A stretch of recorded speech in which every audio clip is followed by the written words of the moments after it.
cut it out. Bob hauls off and kicks him in the nuts. I'll tell you a story about the Yakuza. Bob Orton Sr., well, he's Junior.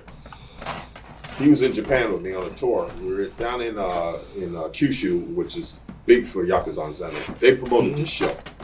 Okay, him and Chris Adams are on the show.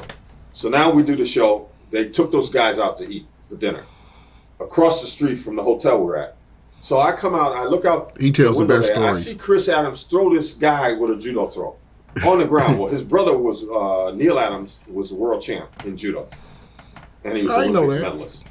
So Chris did judo also. So now they get back in this bar, and Orton's down there, and Chris.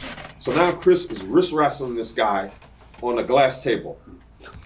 A quick note on that judo and the karate. Chris Adams was one of the first dudes, I believe, to throw a consistent and a very good super kick. So I see that judo background.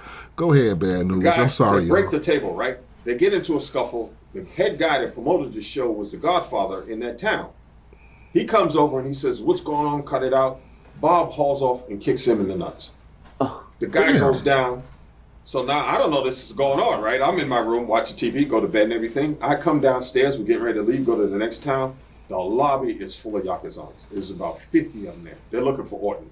I'm going, what the heck happened? So they told me what happened. I'm going, oh man, this is serious. Because these guys will kill him. Right.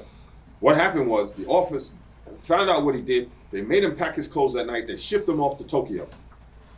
They sent him off to Tokyo. He got to the office. They paid him his money. They sent him home. So now the Yakuzans went to the next town because this guy promoted that town too, and they showed up in force. They were gonna kill Bob, right? And we get there, they're looking for him. They realize that he's not there. They call up their associates in Tokyo to go to the hotel to look and see if he's there. But they found out he already left. He went back to the States. I said, what was you thinking, man? Are you crazy? So, I was drinking. I didn't know that. So I said, man, you don't know how close you came to getting killed. I said, when I came downstairs, there was 50 of them in that lobby. They were gonna do you, you know. Wow.